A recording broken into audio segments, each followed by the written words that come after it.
हद हो गई अब चुप रहो, हद हो गई अब मैं जा रहा हूँ, हद हो गई अब यहाँ से जाओ, और हद हो गई अब टीवी बंद करो। So welcome back to my English class guys. और आज के इस इंग्लिश क्लास में मैं इस तरह के वाक्यों की इंग्लिश आपको सिखाने वाला हूँ जहां हम कहते हैं कि हद हो गई अब, यानी किसी चीज की हद हो गई अब, हद हो गई अब। तो इसी तरह के वाक्य को हम इतनी आसानी से इंग्लिश में बनाना सीखेंगे कि आप सभी के लिए इंग्लिश में से बोलना और लिखना, जो भी समझना, आसान हो जाएगा।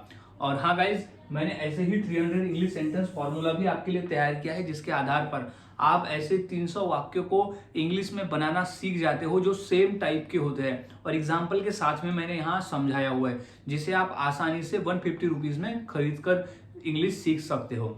सो गाइज, अब सीख लेते हैं कि इस तरह के वाक्य को हम इंग्लिश में कैसे बनाते हैं और कैसे बोलते हैं। यानी बोलते हैं किसी चीज की हद हो गई, अब किसी काम को कम करो, बंद करो या कुछ भी करो। तो सबसे पहले हम समझ लेते हैं फॉर्मूले को, क्यों, कौन सा फॉर्मूला है जिसके आधार पर हम वाक्य को बनाकर बोलते हैं। तो फॉर्मूला है this is too much. This is too much का मतलब होता है कि हद हो गई, हद हो गई। यहाँ दिस इज टू मच का मतलब होगा हद हो गई। अब का मतलब होता है नाउ। अब नाउ को जो हम आखिरी में लगाते हैं, तो this is too much, this is too much, हद हो गई, दिस इज टू मच, हद हो गई, दिस इज टू मच, हद हो गई, दिस इज टू मच, हद हो गई। अब एक सेंटेंस जो रहेगा वो रहेगा सिचुएशन के हिसाब से। वो कोई भी सेंटेंस हो सकता है, याद रख लेना है, वो कोई भी वाक्य हो सकता है जो हमें सिचुएशन में बोलना होगा। लेकिन हमें सबसे पहले दिस इज टू मच तो लगाना होगा, जिसका मतलब ही होता है कि हद हो गई, फिर कॉमा, फिर एक सेंटेंस, फिर आखिरी में हम लगा देंगे नाउ। नाउ का मतलब होता है अब। अब ये दिस इज टू मच फिर नाउ, दोनों का मिला के मतलब ही होता है कि हद हो गई अब, हद हो गई अब। तो हमने फॉर्मूला देख लिया। अब हम फॉर्मूले के आधार पर वाक्य को इंग्लिश में बनाना सीखते हैं। तो सबसे पहला वाक्य है हद हो गई अब चुप रहो। हद हो गई अब चुप रहो या चुप बैठो, तो चुप रहो। तो सबसे पहले हद हो गई के लिए this is too much, this is too much, this is too much, यानी हद हो गई। दिस इज टू मच, हद हो गई। अब क्या है, चुप रहो, अब चुप रहो, तो keep quiet, keep quiet, keep quiet, चुप रहो, कीप क्वाइट, चुप रहो। अब तो क्या हो जाएगा, नाउ। तो कीप क्वाइट नाउ, हद हो गई, this is too much, keep quiet now. तो गाइस इस तरह से वाक्य बनते हैं।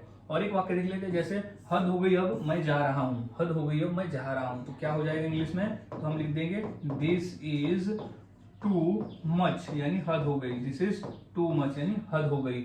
मैं जा रहा हूँ, तो क्या लिखेंगे, आई एम गोइंग, यानी मैं जा रहा हूँ, तो आई एम गोइंग क्या है अब, तो now, I am going now. हद हो गई अब मैं जा रहा हूँ, तो आई एम गोइंग नाउ। तो गाइज इस तरह से वाक्य बनाए जाते हैं और बोले जाते हैं। बहुत आसान है, फॉर्मूले को याद में रखना है और वाक्य की प्रैक्टिस करते रहना है। कुछ और वाक्य देख लेते हैं, जैसे हद हो गई अब यहां से जाओ। तो क्या हो जाएगा, सबसे पहले दिस इज टू मच लिख देंगे। तो लिख देंगे हम दिस इज टू मच, यानी हद हो गई। तो दिस इज टू मच, हद हो गई। अब यहां से जाओ तो है, लिख देंगे हम go from here, go from here, यानी यहां से जाओ अब, now, go from here now, यानी अब यहां से जाओ। तो this is too much, go from here now. तो इस तरह से वाक्य बनते हैं। एक और वाक्य देख लेते हैं, हद हो गई अब टीवी बंद करो।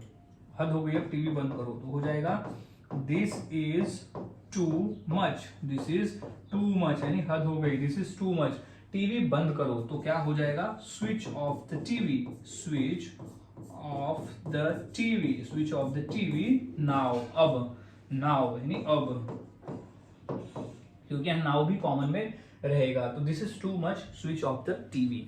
तो गाइज इस तरह से वाक्य बनते हैं और बोले जाते हैं। बहुत आसान है, आपको फॉर्मूले को याद में रखना है और प्रैक्टिस करते रहना है।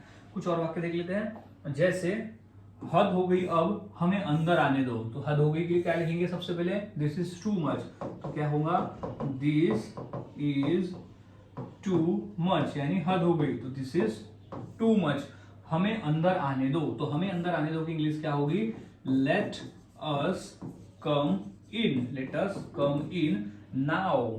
अब हद हो गई, अब हमें अंदर आने दो, तो this is too much, let us कम इन।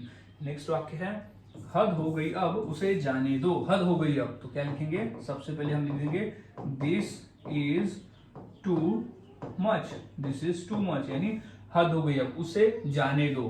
तो लेट हिम गो, उसे जाने दो अब, तो नाउ। तो गाइज इस तरह से वाक्य बनाए जाते हैं, बोले जाते हैं। बहुत आसान है, आपको फॉर्मूले को याद में रखना होता है और प्रैक्टिस करना होता है। जितना अधिक प्रैक्टिस करोगे उतना आसान होगा। और उतने ही आसानी से आप बनाकर बोल सकते हो। तो अब इसी फॉर्मूले के आधार पर 2 वाक्य थे, जैसे हद हो गई अब मुझे यहाँ बैठने दो और हद हो गई अब मजाक बंद करो। तो ये वाक्य की इंग्लिश क्या होगी इस फॉर्मूले के आधार पर मुझे कमेंट करके जरूर बताएं और प्रैक्टिस करते रहे। जितना अधिक प्रैक्टिस करोगे उतना आसान होगा और उतने ही आसानी से आप बनाकर बोल सकते हो।